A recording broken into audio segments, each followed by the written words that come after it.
They said you were the best in the parsec. Welcome to Parsec Passion, a podcast covering Star Wars TV shows on Disney+. Today we're covering Ahsoka Part 3, Time to Fly. Hera tangles with New Republic politics while Ahsoka and Sabine Wren voyage to a distant planet. My name's Bubba, and with me for this special series, as always, is a space whale. It's Matt. Matt, how you doing? I'm great, Bubba.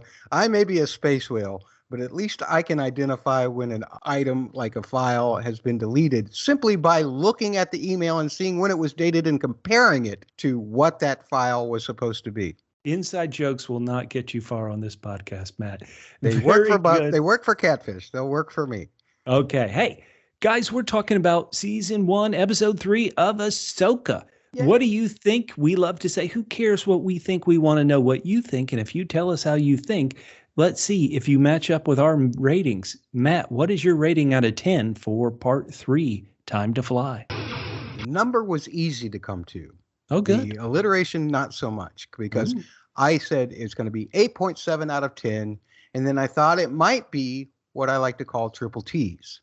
Oh, triple T's. Well, okay, so triple T's is terrible tween thespians. However, I dialed that back. I knew I was going to get a lot of hate for hating on kids. So I thought, I better not say that, even though I just did. And I settled on 8.7 out of 10 double E's. Wait, double E's? What's that? Yeah, abrupt endings. So, very much so. I just am trying to wonder, Bubba, if this show, when the editors are putting this show together, are they editing it like a TV show or like a long movie? Because as a TV show, it worked with the first episode, except that we got the second episode immediately after, but you had a first episode cliffhanger there.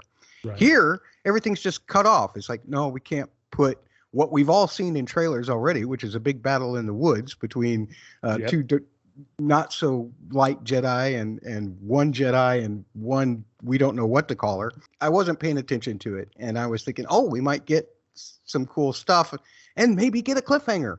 But no, instead, it seems like we've just got this 7-hour-long movie that's just been chopped up into bits, which is another thing I don't understand. It's Disney Plus. You can make these episodes as long or as short as you want. Either don't have the Balin scene in at the end and include it in the next episode, or extend that just a little bit, because that did bother me. Otherwise, I really like the episode. I don't get as bothered by little things. I know a lot of people have been talking about the dialogue in this episode or in these episodes, and I'm kind of like, Star Wars has always been full of terrible dialogue. I mean, now that's pod racing. That really works for me. So I just think that getting on that isn't that big of a deal. But I also wasn't quite as impressed with Kevin Kiner's score. Very good, very William-esque, but there wasn't really much that motivated in me. Like the stuff with the dogfight scene was pretty much just a regurgitation of a Williams type thing. It wasn't a Williams type thing exactly, but it was done so much in the style that, I said, oh yeah, that's Star Warsy, but it's just Star Warsy.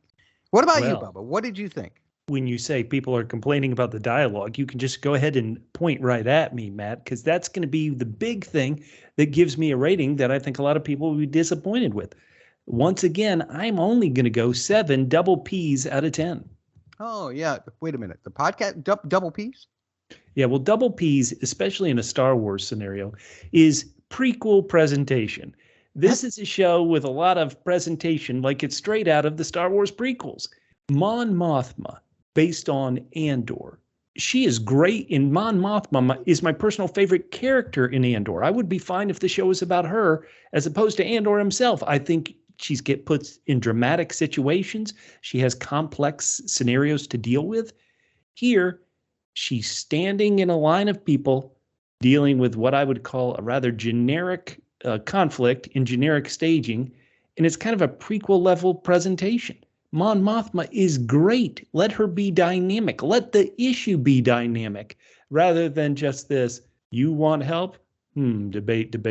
Maybe we should help. I don't think we should help. Debate. There was a moment in that line up where the one rude senator says, I just think you're doing it for this reason, Hera. Hera does a total clap back. And you know me, I love ice cold disses and clapbacks. She's like, where were you during the war? And she snaps at him, just waiting to figure out which side won, then going to that side. Like, that is a stone cold diss that I would love. But a stone cold diss is only perfect if it offends the person. And this was such flat staging, this guy didn't look offended. The final thing I'm going to talk about is that the one issue, and this is one George himself had a bit of, if the Jedi are so powerful and one with the Force, sometimes they don't have fear, they don't panic, they don't worry. And so that's not good to really show us the stakes. I always think back to the asteroid chase in The Empire Strikes Back. Princess Leia sees Han maneuvering the Millennium Falcon to the asteroid field, and she's like, you're not actually flying into an asteroid field. Like, the expression in her voice of like, wait, are you crazy? Are you doing this? Then throughout the entire asteroid chase, C-3PO is like, this is madness. You've got a, this % chance of surviving this. Like, a lot of people, they're stressed in their voice. Han is stressed in his voice. But Ahsoka is so powerful and so calm, a bit like Qui-Gon Jinn was going through the planet's core. When he was navigating through Naboo's planet core, there are giant space aliens attacking Qui-Gon Jinn in The Phantom Menace. And his reactions are like, the Force will guide us. Oh, he's a bigger fish. Like, you don't react at all. How am I supposed to become tense if you're not tense? And so 7 out of 10, there are so many, here I've talked about all my problems. Let me talk about the great things. You get a Jedi on a spaceship in outer space fighting with lightsabers and knocking back blasts. I'm like, oh, hell yeah. You get Purgle space whales going through an atmosphere as spaceships have to dodge through them. Oh, hell to the yeah. You just show me Mon Mothma, and I'm like, I'm in. So I know I dealt with my negatives a bit. I do want to talk about my positives. I think Dave Filoni needs a script doctor to punch up some of this dialogue. And so only 7 out of 10. I'm sorry, Matt. What do you think? I think that that's fine. I don't think that there's any problem with that. Here's the thing for me. Okay. Things like not this ship sister and all of that, or whatever you want to call good or bad dialogue. None of that matters to me. I do think that it can be performed better, but I don't think that's an issue of the dialogue, because I think George Lucas wrote plenty of bad dialogue. I think it was he did. I think it was just performed better, faster, more intense. I mean, the classic action. If you can say something meaningless if you say it faster and more intense, which is why I fail all the time, because I say meaningless stuff, but I don't say it faster or intense enough. And so everybody gets a chance to hear it and go, oh, that's a loser. The other question that I have, and maybe we can pose this to the listeners, is this show suddenly in 2 episodes has become very much a kind of a Shogun cinema type story. Yeah. Whereas opposed to when Filoni and Favreau work together, it's much more along the lines of the spaghetti Western, right? Yep. You get those two flavors. Point. Can those two genres exist in the same universe, in this Disney Plus universe, in the Star Wars universe? I don't have a problem with it so much, but I just wonder if some people do. No, Matt, these are great questions. You've opened up my eyes to think about some things. I'm talking about how Ahsoka is a lot like stoic Jedis we've seen in the past. Maybe you do need to pair up a stoic Jedi with somebody kind of bursting with all the antiness of that. And maybe Sabine, who I do think is a really good character based on these episodes, needs more of that kind of life to be a contrast to Ahsoka's stoicism. This is a great thought. Listeners, we love to say, who cares what we think? We want to know what you think. Reach out to us on social media at PHQ on Twitter and Instagram and Threads. Facebook.com/PHQ. If you're watching this on YouTube, please, we need you to go down in the comments and write something and leave something. Tell us if you agree, disagree, if you have a completely unique take. We care about it. This show, you are the third. You are Professor Huang on the spaceship telling us where we're right and where we're wrong. If you're watching this and interested in other things we do here at PHQ, we are currently wrapping up our coverage of the Apple TV Plus comedy murder mystery, The After Party. We're also midway point of a different comedic murder mystery, Only Murders in the Building. Plus, You're hearing us in Ahsoka. And Matt, why don't you tell everybody what's going to start up our next bit of coverage on the Bustin' Blockbusters podcast feed? Once again, Bubba, you have busted my balls perfectly in public, on the open, in the air. Now I have to tell people that I am going to be covering Wheel of Time. As much as since Bubba harassed me into doing this podcast, only out of loyalty to my friend here, that's the only reason that I'm doing this. Otherwise, I'd still be boycotting everything. But I figure as long as, in for a dime, in for a dozen, right? Or whatever the saying is, because I don't know sayings, obviously. But we're going to be covering Wheel of Time Season 2. It starts on Amazon with, you think Ahsoka did big by dropping 2 episodes. Wheel of Time is dropping 3 episodes, baby, on September 1st at midnight GMT. For you folks on the East Coast of the United States, that's a lot earlier. I believe that's 8 p.m. Eastern for you guys and 7 p.m. for me. Wow. Which will make it nice for me to be able to watch all 3 episodes. Bubba will only watch 2 because his eyes get tired. But we will be watching all 3 episodes over the course of the next 2 weeks. We'll cover episodes 1 and 2 this week, and then we'll cover episodes 3 and 4 the next week. And I can't wait to get back into great segments like Who Hates Rand the Most? Great segments like, whatever we come up with, spinning the tiny wheel of topics and just seeing what pops up. A book reader rampage for here or there, which Bubba won't be part of, but he will be part of the podcast because if he's going to dump this on me, I'm going to dump this on him. So be sure to check out Bubba talking about the Wheel of Time coming later this week. Thanks for letting me talk about that, Bubba. But I know that we have listeners that have questions about this show, and they don't care about Wheel of Time yet because it's not out yet. So what are some questions going on here? You're the expert. You know the animated shows. Let's hear your answer, Matt. How old is Sabine Wren, Ahsoka's Padawan? She was born somewhere around 20 after the Battle of Yavin, I think. 20 years. 20 before the battle. 20 before, I'm sorry, before the Battle of Yavin. So, I don't know, she's probably 29, 30, somewhere in there, in this point. Okay, that's a great question. Listeners, do you know how old the character Sabine Wren is here during the Ahsoka show? We reached out on Twitter to people to give us the answer to this. A true Double L loyal listener, Laura, who's at Mazocat, she wrote, Sabine was born 21 years before the Battle of Yavin, and if Ahsoka takes place approximately 9 years after the Battle of Yavin, Sabine would be 30 years old. Do you agree with that, Matt? Does that sound right to you? Well, I've never been great at math, even though I have to do it every day, so I'll just accept Laura's wonderful answer here. No, that sounds right to me. And then the reason why we asked this question on social media is because if you remember in The Phantom Menace, old Yoda was like, and he's too old he is for training.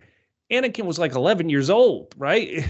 And Yoda's like, this kid's too old to train. And here, suddenly, what do you think he's going to say about Sabine being too old? She's 30 years old, Matt. I mean, Luke was like 20, and Yoda's like, this kid's too old for me. Yeah, but Obi-Wan took him on at a very similar age. And so I think that similar age. Sabine's 30. Okay. Well, that's fine. But I'm just saying that once you're past 11, what does it matter? I think that what's happened is that there is no Jedi Order anymore, despite what Hu Yang thinks. Okay. There is no rules that has to be abided, despite what Hu Yang thinks. Okay. So I believe that, if you are force sensitive in a time where there are very few Jedi, even though Jedi keep magically popping up everywhere out of the woodwork, it still seems that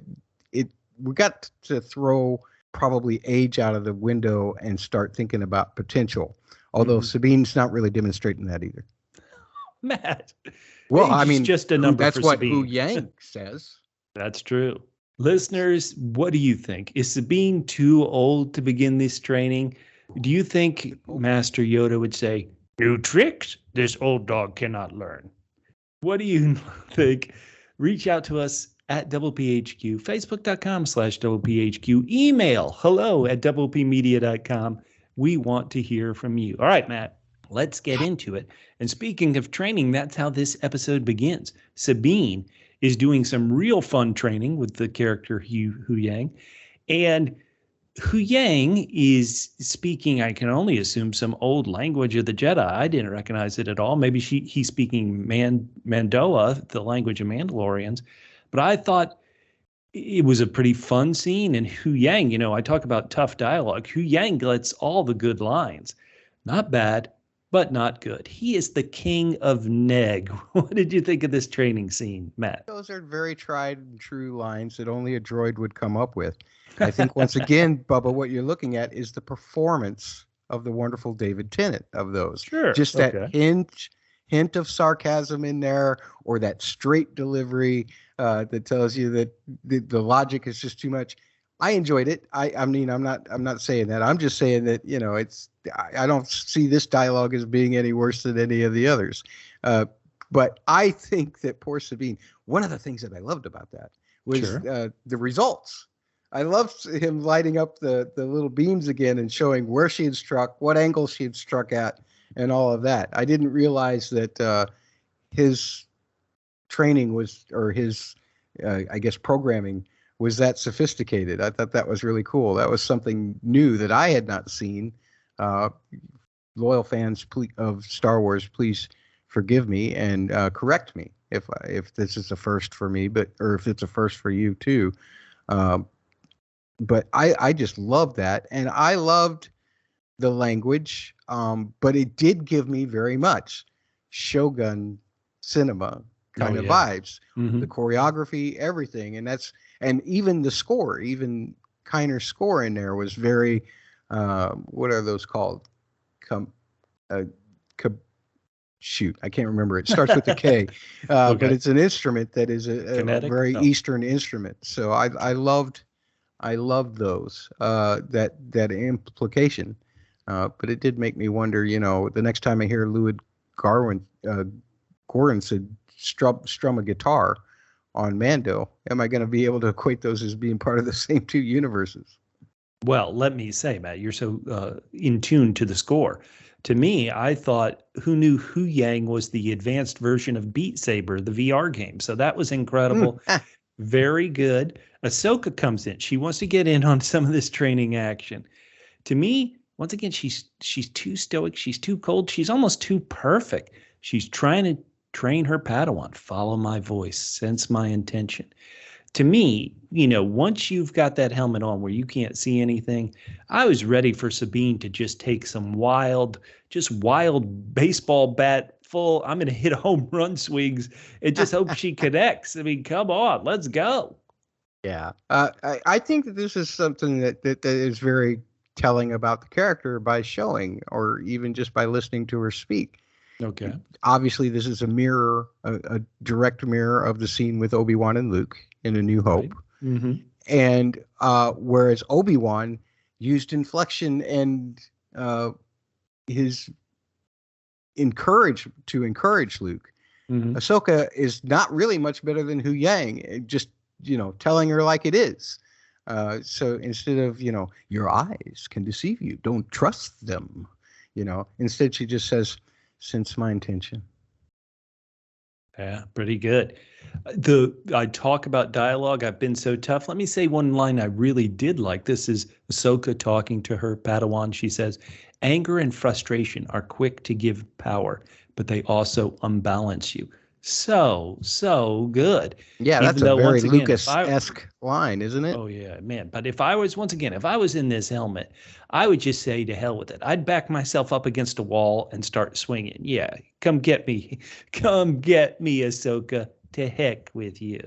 Can't the Jedi also kind of make noises, make noise somewhere else to distract her? Ahsoka could have been totally terrible. Yeah. One of the things that I really like, though, is the fact that Sabine, I mean, it's not like she can just say, well, screw you, I'm leaving, because they're in hyperspace in a ship. But she takes the criticism much better than I think we might have seen her do so in the first episode. Okay. So I'm seeing growth with Sabine, no matter how good of a teacher Ahsoka is or is not. Fair enough. I hear you. All right, so let's cut to my favorite character, Mon Mothma. We're with the New Republic fleet. Hera's got to report in. Anybody, no matter what line of work you're in, you've always got to report in to the man. So she's reporting to the New Republic chancellor and a group of senators. And one senator, I'm trying to think of which one I can name and not offend a bit of our political group. Oh, one senator is always Ted Cruz. And so in this world, we've got one senator, and I'm not going to pronounce his name right. Is it Xiono? Ono? How do you pronounce that? Now, I think he was based on a character from Timothy Zahn's Thrawn series, wasn't he? That's the rumors, yeah. Xiono.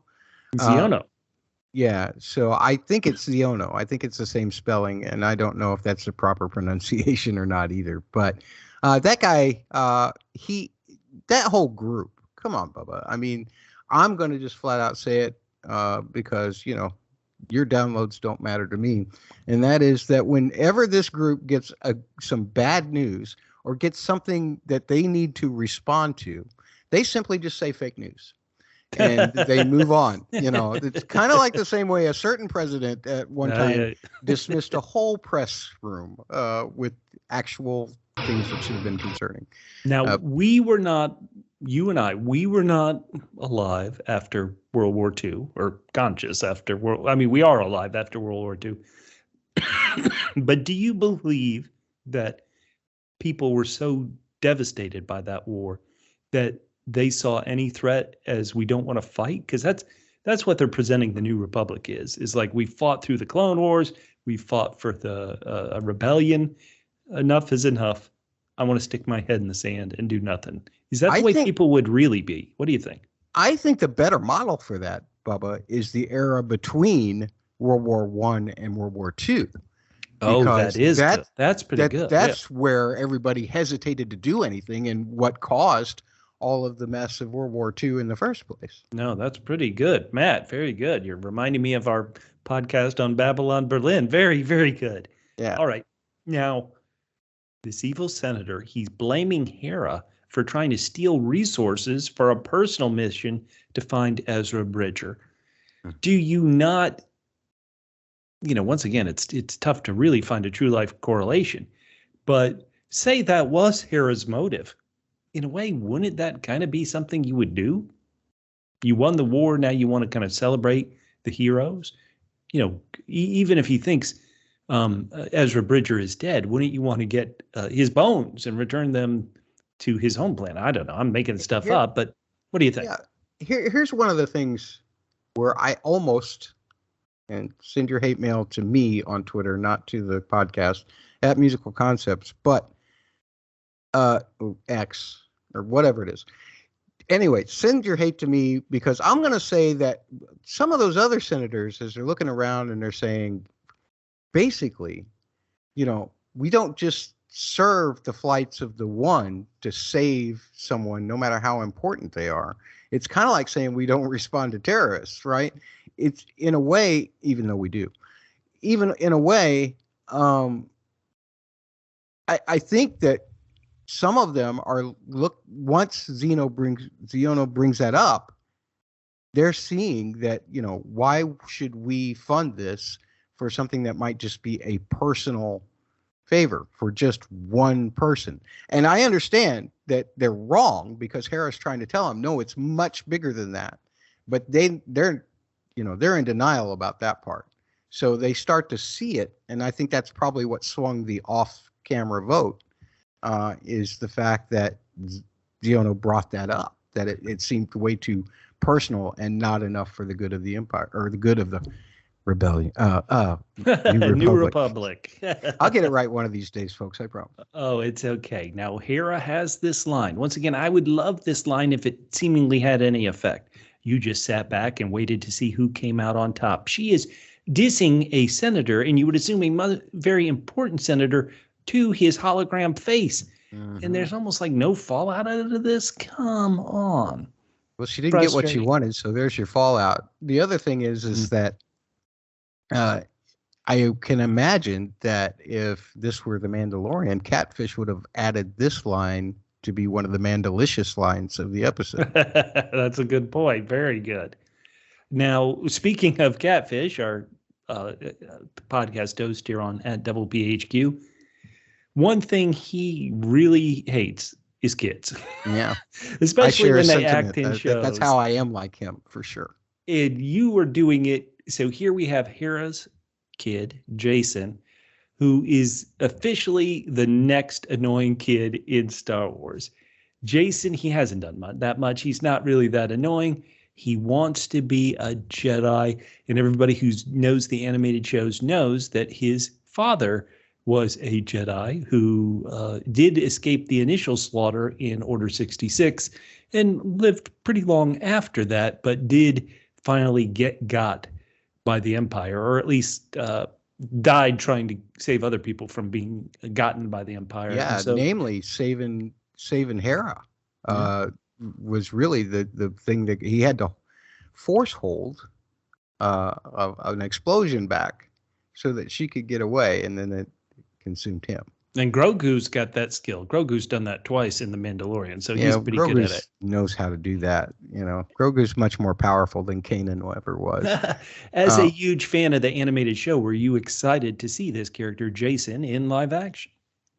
Really, the only thing that we're told about Jason in the Rebels itself, and there may be some other comic or other book material that I haven't read because I don't get that deep into the lore.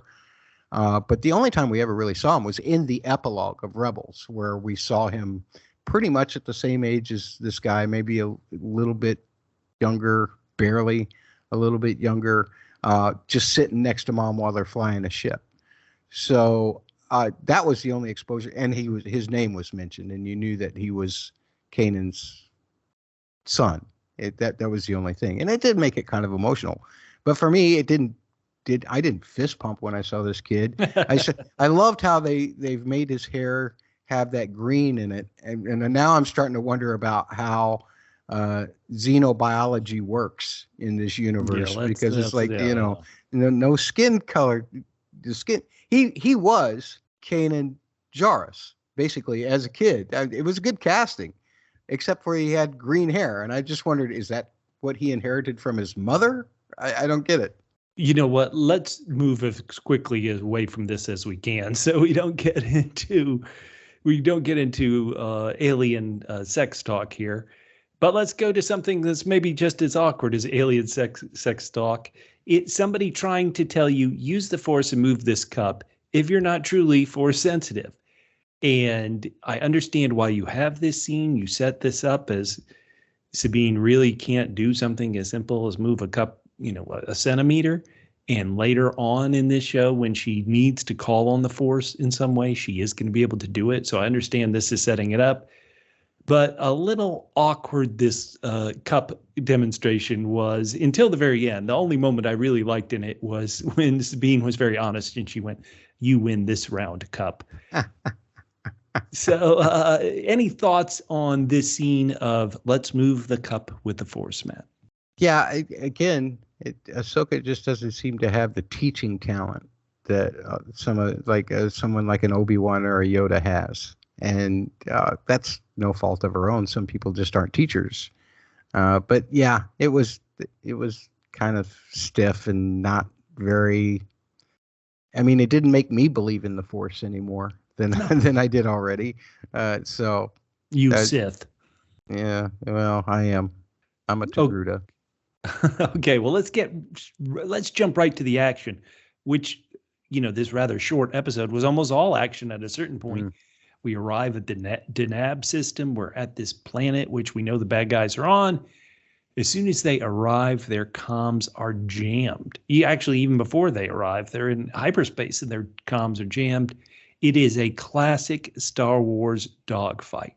And I mean really classic. This is old school. Somebody's got to be on the gunner position. Somebody's got to be piloting the ship.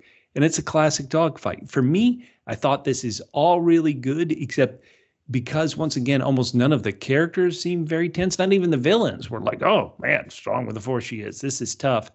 it didn't have as much juice as a normal dogfight for me would. What did you think of the first part of it, Matt, before they reached the hyperspace ring? Classic dogfight. It's straight out of one of those animatics from World War II that George gave the guys when they were doing stuff like this for New Hope. Is what it felt like to me. Even those ships, I love those ships, but they kind of reminded me of Mustangs. They had very much a aircraft kind of look to them.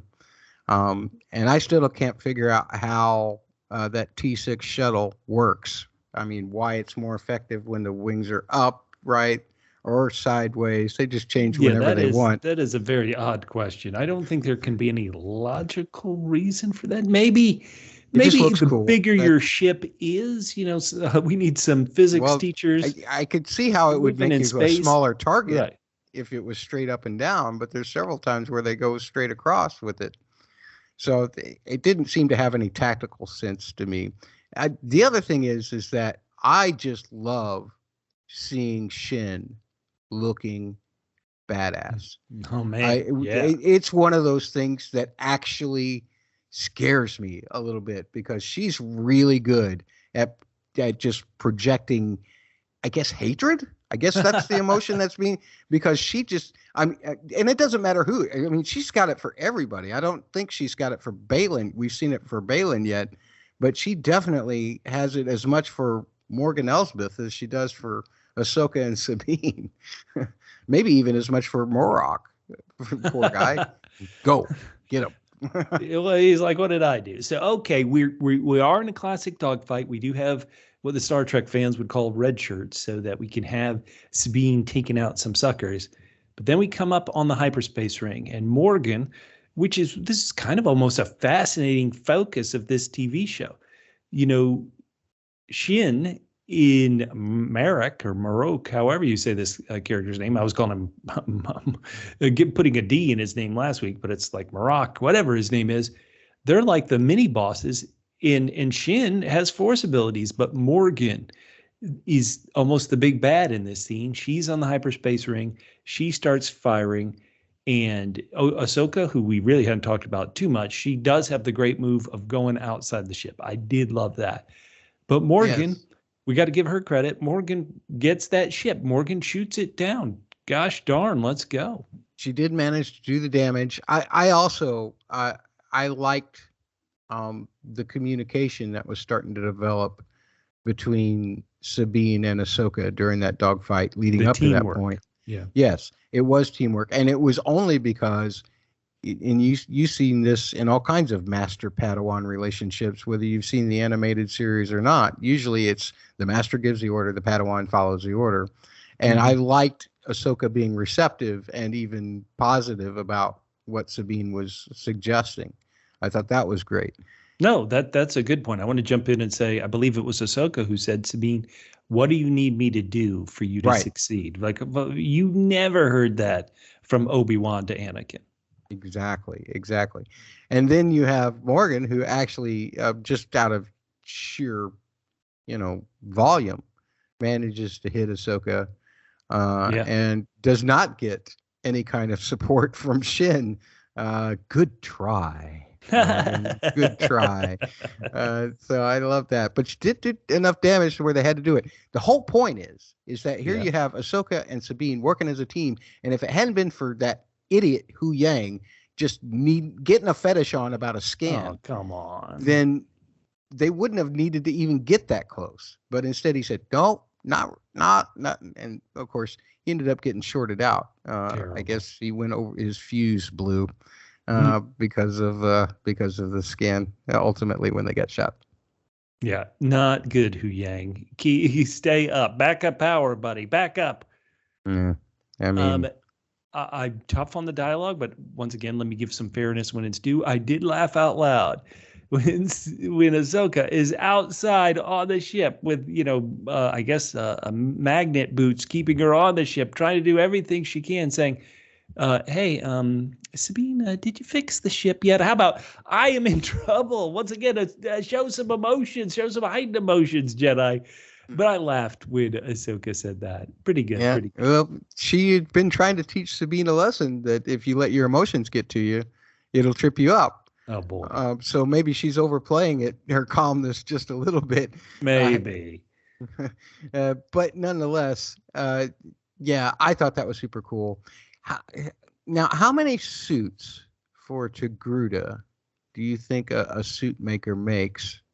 So that, because even her lobes were, the suit was shaped to fit her, what did you call them? Liuk?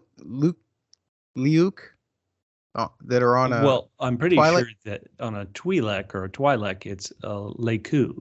Leku. Or the Yeah, I think it's the headtails. same for Togruta. I found that Okay. out. So, but anyway, that I just did. That's a hard word to say, so I'd rather say lobes.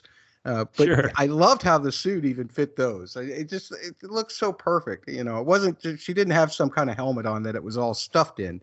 No, she had this really cool designer suit, spacesuit. Oh, yeah. I want one of those for mine. You know what? One size fits all. It's just you press some button and then it, this is future technology. Let's go. Okay. But All it's right, a so galaxy far, far away, long to go. Matt, don't get me with textiles. Let's just say it worked, okay? So they're not officially escaped yet. We need one more bit of action in this never-ending action scene. Well, our shields are down and failing, right? Like, we've got to escape. The bad guys are after us. Let's fly through a damn space whale orgy here in the clouds. Incredible, awesome, brilliant. The villains, like I said, we lost the red shirts, but it almost felt like there was a bit no stakes because everybody that we know about came out okay. But even the villains, Marok, whatever his name is, he's looking around like, are we really flying through a bunch of space whales? This is crazy. Beautiful. We always talk about story, acting, dialogue, a million things on these shows. You got to shout out the effects too sometimes. Mm-hmm. This is beautiful animation we're seeing of these spaceships flying not through an asteroid field. We need C-3PO to tell us the odds of surviving flying through a school of Purgle. Brilliant. I mean, this is exactly a triple P. Triple P. Yeah, a perfect Purgle pod. Oh, there you go. Of course. Yeah. I'm sorry. Let me just say this. There have been times, and mostly I think probably due to having to work in the volume due to COVID restrictions or due to COVID problems. There's been times when the effects for these shows that have been on Disney Plus have not been what we might consider to be movie spec effects. Right. But this pot of Purgils was just so amazing. And I loved how the instant you saw the design of these, even if you didn't know what these things were, you can think back to The Mandalorian in that episode where they're in hyperspace and Grogu sees the shadow of that. Oh, yeah. You know exactly that those are one and the same. The design of those is so beautiful and they just look so real. I mean, everything so far in Ahsoka has, to me, been cinema quality effect. Matt, I'm going to show what a huge nerd I am. If I haven't already, I have for this entire podcast. Uh-oh. But a lot of times this last week, I've been thinking, okay, whales are mammals. They breathe air, yet they can dive down to the deepest part of the ocean. They can, have so much pressure on them. They can do all these things, yet they still breathe air. They still survive, yada, yada, yada. And I'm thinking, could an animal develop through evolution that breathed air, did all this stuff, but could literally hold its breath so long that it could migrate through hyperspace to other galaxies? Now, yes, that makes absolutely no sense, but I was thinking, well, I suppose if a whale could do this, why wouldn't evolution suddenly reach this point? Well, and I think it's relative size, too. I mean, the bigger your lungs are, the longer you can hold your breath, right? And these things are huge. It only took 2 of them to haul Thrawn's entire Imperial Star Destroyer away to this galaxy. Right. So, I mean, yeah, sure. Why not hold their breath? I'm with you, Bubba. And their skin could develop so that the radiation in space doesn't affect them. I wish I didn't spend so much time thinking this. I did. Right. Space protective blubber. But I did think this during the week. All right, so a classic, we end up in another classic Star Wars situation. We got to hide from the bad guys. We can drop our ship anywhere. Now, they don't have like a metal detector to see where our ship is. So if we turn off all the engines, all the electricity, we'll be good. The surviving bad guys land and they're like, hey, and this was, oh my God. So this is the most generic of dialogue. And maybe you're going to attack the Shin actress for saying it generically. Her blatantly stating what we know, it drove me crazy. They must be hiding in the forest. Let's regroup. Sure, okay. And then an actor, Ray Stevenson, who has passed on, who we know is great from his performance in HBO's Rome and all the other shows he's been in. He's also got this just real generic exposition line that, the Jedis have taken refuge in the forest. Yes, that's what we, the audience, know. That's what Shin just said out loud to make sure we know the bad guys know it. Now let's have Balin say it. The Jedis have taken refuge in the forest. Hunt them down. Now, what saves this line is the expression on Ray Stevenson's face, where he somehow has a look of melancholy when he says it. And so that kind of saves the line for me. But these last couple of lines at the very end of the episode, to me, they were like, get a script doctor, get, the late, great Carrie Fisher. This was what she would do. She would go in and punch up scripts like this, put some personality into a line, put a unique way of saying it. Like you and I both speak the same language. We were both raised in the United States. Like there's so much in common with how we talk. But the way I talk and the way you talk, the way our phrases go are unique. And they must be hiding in the forest. Let's regroup. Or the Jedi have taken refuge in the forest. Hunt them down. Either of these guys could have said it. And sure enough, because we don't know their personalities very well, it's just generic and it's driving me crazy. Okay. I mean, I can see that. I only have 2 notes regarding that dialogue. Let's hear it. Faster, more intense. But, you went to the Lucas School of Directing. That's brilliant. But yeah, and it's kind of hard though. I agree with you about the Balon line, is the fact that there does seem to need to be some hesitancy in it, regardless of what the dialogue is or not. And that's where I think that you're correct in saying that it was saved by the expression and the slight inflection. And so I don't have, again, I just don't have as much problem with the dialogue as you do. But I can respect that because I think that people need something to glam on to hate when it comes to Star Wars these days. Hey. If you want to attack us for glamming on to hate, you know what to do, listeners. @PHQ on Twitter and Instagram, Facebook.com/@PHQ. Well, let's glam on to your hate for a bit, Matt. This ending really doesn't feel like an ending. It doesn't feel like a cliffhanger, like, oh my goodness, what's about to happen, as so much as let's just stop. So yeah. Are you okay? This is in the editor's room, wherever they did the editing, and this is, oh shoot, that lightsaber fight is way too long. The one we've cut together is way too long, so we'll just have to end it here and save that for next week. See, I don't think this is in the video editing room, I think this is in the script writing room. I think they think, okay, this is what, and I think it's a ridiculous idea if you think this is how you end an episode.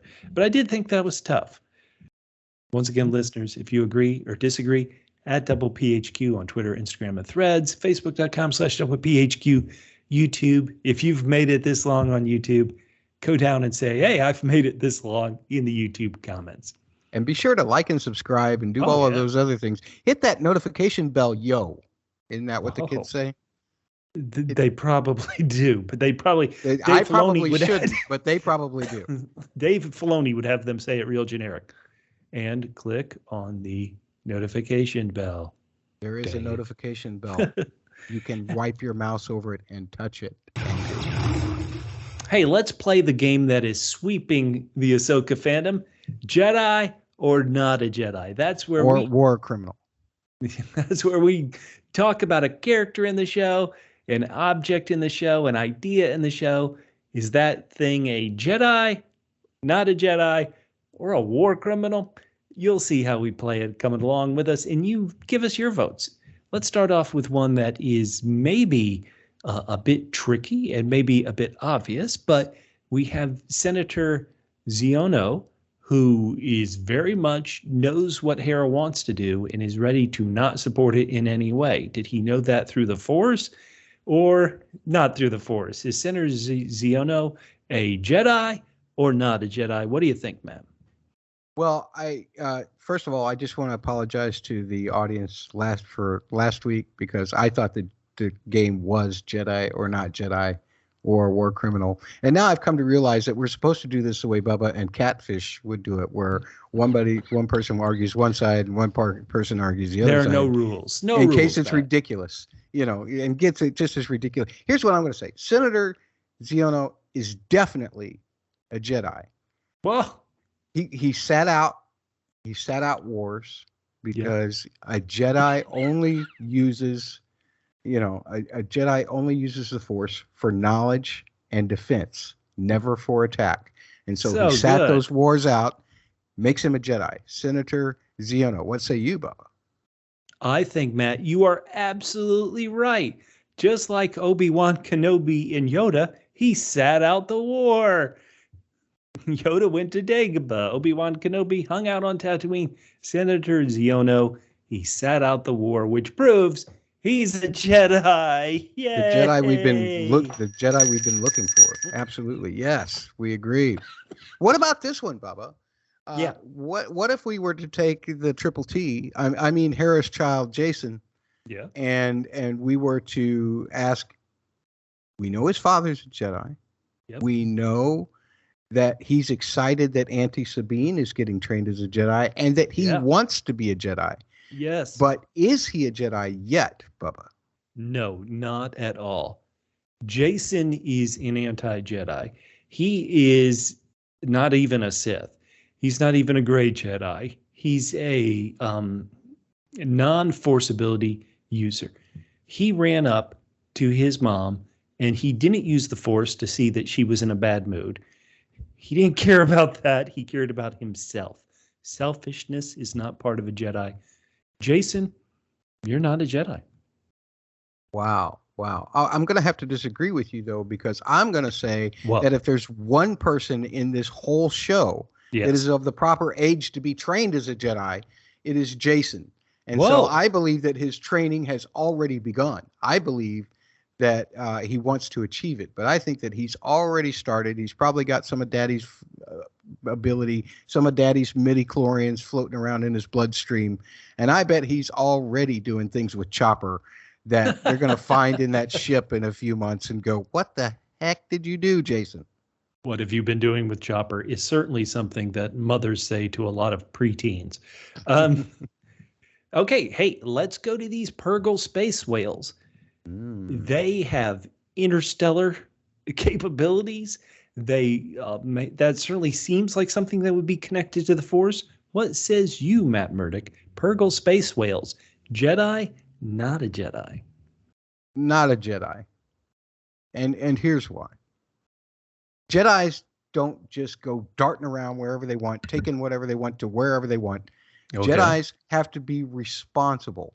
These Jedi tried to destroy several ships just because they wanted to come up out of a couple of clouds.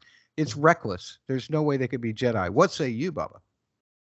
What do we know about Jedi? A master Jedi like Yoda, you would see him in the Jedi Temple with a lot of young Padawans.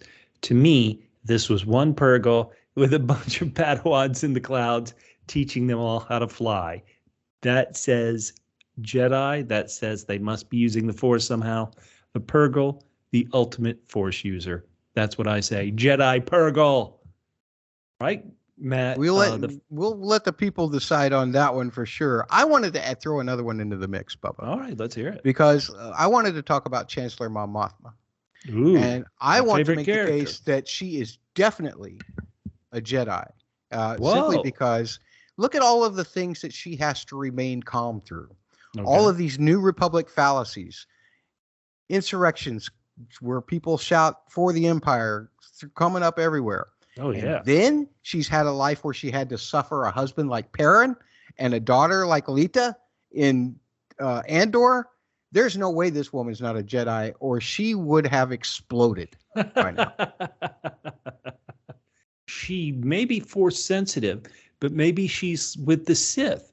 You know, like her and her husband Perrin on Andor. Always two there are. Listen, Mon Mothma's my favorite character on Andor. I like her a whole lot, like that actress a whole lot. If you want to make her a Jedi, I am not going to fight that in any single way. Okay. Well, that's good, because hopefully you're not going to fight me when I tell you that we're about to do my musical analysis. Ooh, well, you know what? Hold on. Uh-oh. I will listen to any musical analysis, but as long as it doesn't deal with the Purgle, because we have already been so pro-Purgle a podcast that if we do music analysis on the Purgle theme, you know, it's going to almost be too much. Well, all I can promise you is that this is a whale of a segment. There's just one cut that I really want to talk about in this particular episode. I know last week I went way too long. I'm going to make up for it by going way too short this time. But there was one theme that I didn't know if we would hear or not that is from Rebels that Kevin Kiner pinned. It's called the Purgle theme. I don't remember the cuts in the soundtrack that I can identify it with, but I can tell you it appeared several times in the series. The theme sounds like this.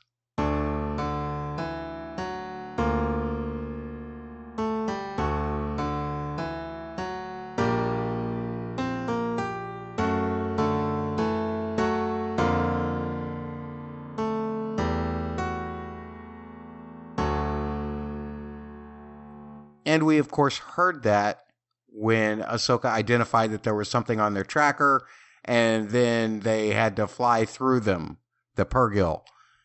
Beautiful creatures, a beautiful theme. And really what it's about is not an extraordinarily complex theme, but I love the way that Kiner stacks the harmony and makes the harmony as much of emotion, the things that are supporting, because these things are big.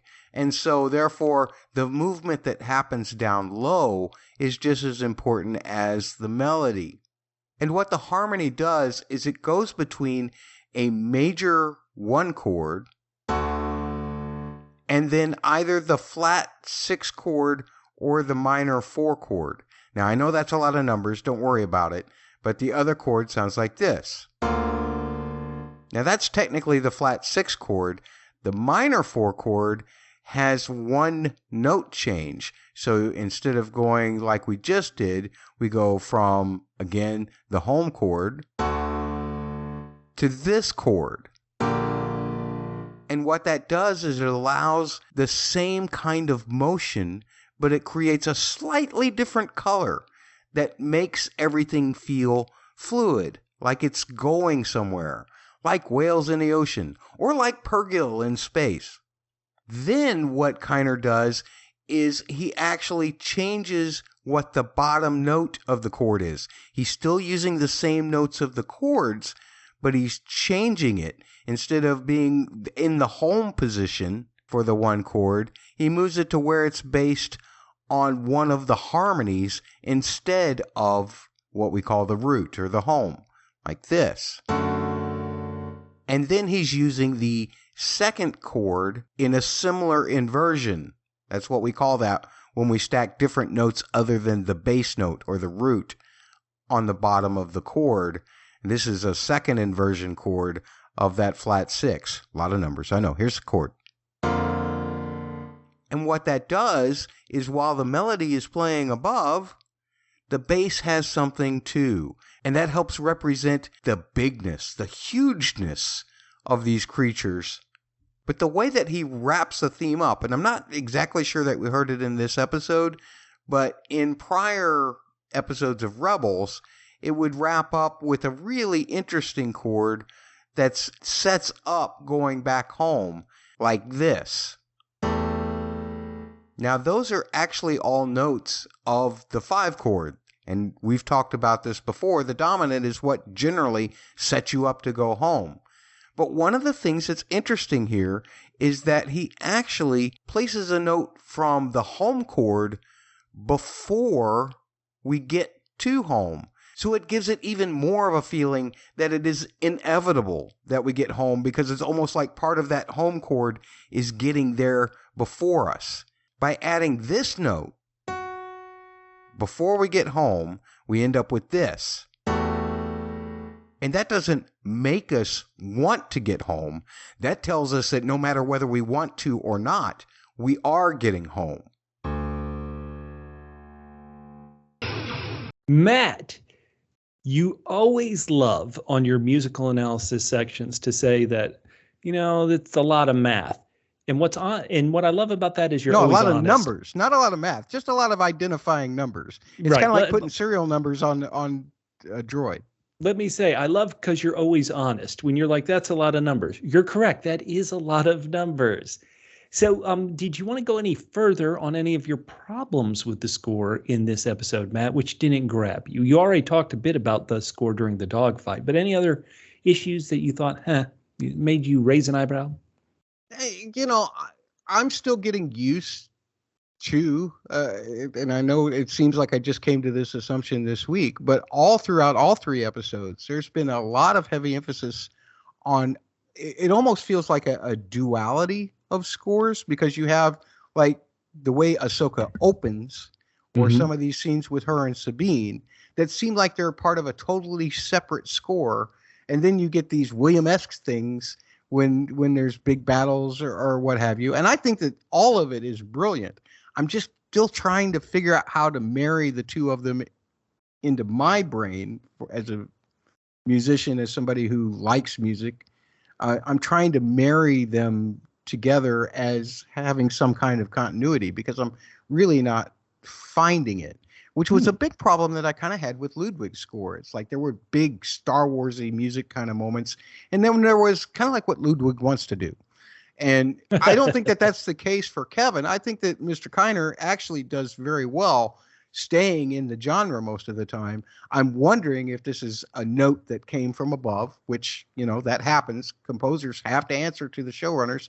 They have to answer to the directors. And if they say, no, we want Ahsoka to feel this certain way, especially when there's training or when there's something involved. And I'm not saying that his arm was twisted. I'm just saying that maybe it wasn't completely all his idea, because it does seem a little disjointed sometimes. Oh, without questions. Hey, what do you guys think? What's funny, Matt, is that I don't notice the score at all like you do, but I did think about it this week hearing the intro theme, or the music that plays when the Ahsoka title card comes up. It does feel very different from some of the other music on the show. So that's a great point. Yeah, that was exactly like what was being played underneath their training scene. Yeah. I mean, it was a very similar vibe. Listeners, this podcast thrives and survives on your feedback. And we got some great feedback this week. We ask questions during the show. We ask questions on social media, and we love your responses. Last week, we were having this debate about who is Merrick, who is Marok, who is this character who wields a lightsaber under this mask. And we questioned, hey, is it possibly this is Ezra, the person they're going to find is fighting them? And somebody on Twitter who's Ricky TS, who's Ricky _Ting777, Ricky wrote, could Marok be one of the Knights of Ren, early days before Kylo Ren? Ooh, what a great idea. I hadn't thought of that, but that's pretty smart. That is a great idea. And that's still a great question for fans to consider. I think a greater question to consider is, how the heck do you say this person's name? How do you say, is it Marok? Is it Marok? Is it Marok? I don't know. I'm trying to sound like a Klingon now, which is the wrong genre. Oh, sorry. It works. Speaking of Klingons, Funky J, they commented on our YouTube from last week. And we were talking about, how I have a lot of experience with watching Rebels. Bubba has very little experience with watching Rebels. But I think Funky J makes an interesting point about maybe what the underlying problem is no matter what, which I even agreed with here. It says, didn't watch Rebels and didn't need the show dumbed down so much to be able to understand relationships. Seriously, Star Wars isn't that complicated, guys. It doesn't take a lot to figure out. Candidly, Filoni is immune to nuance. His dialogue certainly dry enough to require nuance. Let's see. Found Ahsoka too insipid and full of fan service. Andor has shown us what's possible in the Star Wars universe. Frankly, Filoni and Favreau need to up their game. Well, Funky J, you have such interesting takes, and I love this immune to nuance, because I was just talking about what I thought raised this rather generic line from Gray Jedi Balon was the way he said the line, and it's this generic, hey, they're in the woods, find them, a nonsense. The way it was delivered and the way he was portraying it almost showed a bit of remorse in him saying it. And so that felt like nuance. And so maybe I'm there with you, Funky J, in that I wish there was more nuance in these characters and in maybe even everybody's goals. So I like it. Is that in the purview of the person who writes the script, or is that in the purview of the director or the actors? How do you feel about that? Because I don't know if blaming Filoni is the right direction to shoot the arrow. Ooh, well, I would say that in a show like this, kind of like the buck stops here. Filoni wrote it, so that's one part of it, but he's also the executive producer. And so if for whatever reason he didn't like the way this little line was acted or directed, he could override it. And executive producers on TV shows occasionally do override things and say, no, I want you to do it my way or the highway. And so, I think we need to celebrate Filoni for some of the great stuff he's done. But in this particular case, I've said it constantly, I want the script doctored up. Okay. Fair enough. I did want to take a moment to reach out to a couple of people who commented on our YouTube for the Ahsoka music preview that I did right after The Mandalorian was over. Thank you very much to Tiberius Codius for saying nice things about the review. I really appreciate that. Or about the preview for the music. And then Hobrix _ Lego Man, Lego _man, Hobrix. And let me tell you something. You should check this person's YouTube out, because we're going to be talking about a certain theme here, but they actually did their own performance with a guitar and a piano of this theme. And it's really nice. So Hobrix, or however your name is said here, I really enjoyed your performance of this theme. Hobrix says, really enjoyed the preview and breakdown of this music for these fantastic characters. Ahsoka's theme in particular is such an iconic piece of Star Wars music. I would love to see you cover Thrawn's theme, which will undoubtedly hear in the series, seeing as he has been set as the main protagonist. This theme is quite easily my favorite piece from Rebels. Do you know the music he's talking about, Matt? Yeah, this piece of music is interesting. It's a minor theme, and I almost, just for a brief moment, I stopped and I re-listened to the actual conversation between Hera and the other senators, because I thought some aspects of it might be buried in there, but it is not, that I could tell. So we're probably not going to get that theme until we actually see his face or get closer to him or talk more extensively about him. That might be the case, because Ezra's theme was all over episode 1, and it just happened at times when Hera was talking about him, or when Sabine was watching the hologram of him, or what have you. So I don't know that he has to be on screen for Thrawn's theme to show up. It's a minor theme, and it kind of steps up, and then it has this other line that almost does like this.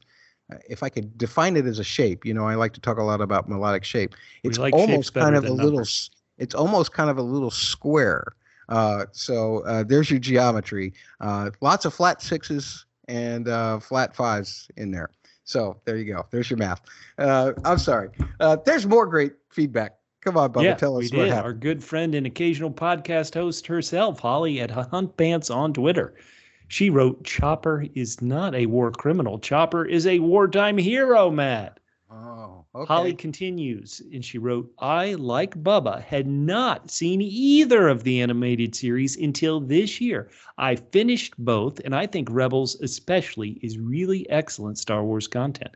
What struck me about the premiere episodes of Ahsoka was how well they brought Lothal, the planet, to live action. Ooh, what did you think, Matt? What did you think? We didn't really talk about it too much last week.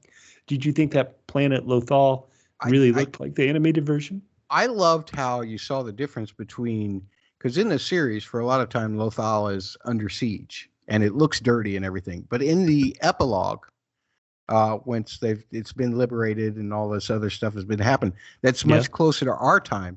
They actually replicated that epilogue quite a bit in the first 2 episodes. And I loved the way that Lothal looked fresh and clean. The same way you think about the Star Wars movie story, and think about how dirty Corellia was there during the Empire rule, and how much nicer it looked last week. When they were arriving. I mean, it was still lived in, but it was not nearly as gritty as Corellia seemed back in Han Solo's younger days. Cleaning up the streets, Mon Mothma, re-elect Mon Mothma. Hey, we got one final bit of feedback from Camille at Harley Camille on Twitter. Camille wrote, I finished the 2nd episode of Ahsoka. I feel like it will be a good season based on these first 2. I hope that the unknown Jedi figure in the helmet is not Ezra Bridger. He should be with Thrawn, where his character was left off in the Rebels animated series. But who knows? Camille also says the most important feedback we got all this week, and that is, my dog Marvin also enjoyed watching. Well, good work, Marvin. Good boy. Good boy. I think Harley's got it right on the nose, that none of us should hope that it's Ezra Bridger, because there's got to be way more original things to do than that. I will say it one more time. It's Obi-Wan's Force Ghost inside there. And that's all it is. Well, there you go. Now we've spoiled so much. Hey, everybody, we know what this feedback requires. It's your participation at PHQ, Twitter, Instagram, and Threads, Facebook.com/PHQ, YouTube. Leave those comments. For everybody here at Double P Media, my name's Bubba. You can find me on those social media platforms at Fitten Trim. That's FITTENTRIM at Fitten Trim on Twitter. And I'm Catfish. No, wait. No, I'm not. I'm Walleye. No, I'm Double M. And I'm at Musical Concepts on Twitter or X. The social media site that's owned by the same guy that owns the Rockets with the same name. Right. So, hey, follow our social media, because once we're sending out this new podcast we're doing about the Wheel of Time Season 2, you're going to want to jump on that too. Follow us, and we'll talk to you next time on Parsec Passion. Yeah, okay, that was pretty weak.